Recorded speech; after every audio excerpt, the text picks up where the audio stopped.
एक बार एक बच्चा जो 7 या 8 साल का होगा वो अकेला अपने रास्ते से स्कूल जा रहा था। अब स्कूल के रास्ते में उसे एक छोटा सा पपी दिखा जिसके पैर में से खून निकल रहा था। लड़का उस पपी के पास गया और अपनी पानी की बोतल से उस पपी के पैर का खून साफ करने लगा। लड़के ने आसपास देखा, वहाँ उसे कोई नहीं दिखा। उसे लगा कि ये पपी किसी का होगा जो खो गया है। तो बच्चे ने पपी को अपने साथ घर लेकर आया और वो उसे पालने लगा।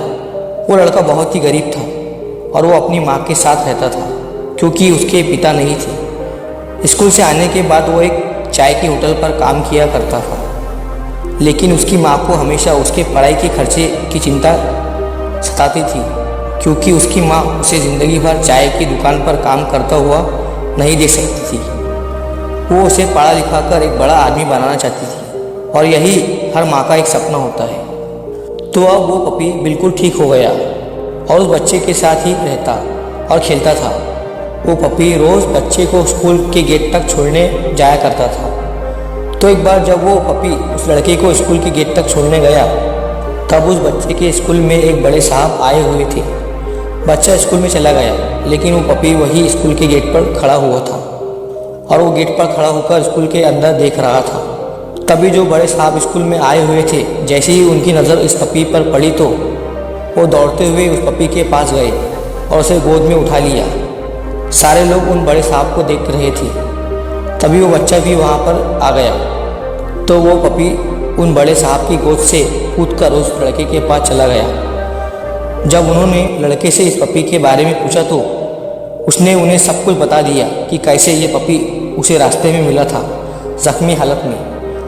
तब उस लड़के को पता चलता है कि वो पपी उन बड़े साहब के बेटे का था जो खो गया था और इस पपी के खो जाने की वजह से उन बड़े साहब का लड़का बहुत ही अकेला महसूस कर रहा था और वो खाना भी नहीं खा पा रहा था। बड़े साहब ने उस लड़के की तरफ देखा, उसे शुक्रिया कहा और उसके साथ उसके घर गए।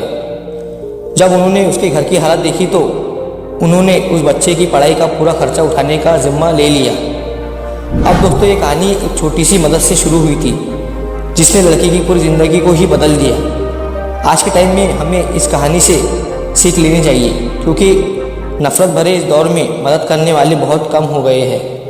चाहे जानवर हो या इंसान, चाहे हिंदू हो या मुसलमान, मदद आप जिसकी भी करोगे आपको दिल से खुशी महसूस होगी और आपको ज़िंदगी में ही आपके अच्छे काम का परिणाम यही मिल जाएगा।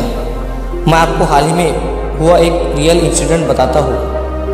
एक लड़का जो अपने घर से दूर किसी सिटी में पढ़ने आया था, वो एक रूम में रहता था, लेकिन उसकी हालत इतनी ख़राब थी कि रूम का किराया देने के बाद भी खाने के लिए पैसे नहीं बच पाते थे। उस लड़के के रूम के पास में ही एक ठेले वाला अपनी सब्जी का ठेला लगाया करता था। वो उस लड़के को रोज़ 2 टमाटर और बैगन फ्री में दे दिया करता था। लड़का रोज़ उस बैगन और टमाटर से कुछ बनाकर खा लिया करता था। अब 15 से 16 साल गुजरने के बाद एक दिन उस सब्जी वाले के ठेले के सामने एक पुलिस की गाड़ी आकर खड़ी होती है। सब्जी वाले को लगता है कि शायद पुलिस वाले उसके ठेले को वहाँ से हटाने के लिए आए हैं। वो जल्दी जल्दी अपने ठेले का सामान लपटने लगता है, लेकिन फिर जैसे ही उसने ठीक से गाड़ी में झाँककर देखा तो सामने बैठा पुलिस वाला उसे देखकर मुस्कुरा रहा था। वो ठेले वाला उसे देखकर पहचान गया। वो वही लड़का था जिसे वो टमाटर और बैगन फ्री में दिया करता था और वो आज उन्हें शुक्रिया कहने आया था। दोस्तों, ये कोई मनगढ़ंत कहानी नहीं है बल्कि एक रियल स्टोरी है डीसीपी संतोष पटेल और उनके दोस्त सलमान की। अगर वीडियो अच्छी लगी हो तो वीडियो को लाइक करें ताकि यूट्यूब इस वीडियो को और भी लोगों तक पहुँचाए। अगर कहानी अच्छी लगी हो तो हमारे चैनल को सब्सक्राइब ज़रूर करें।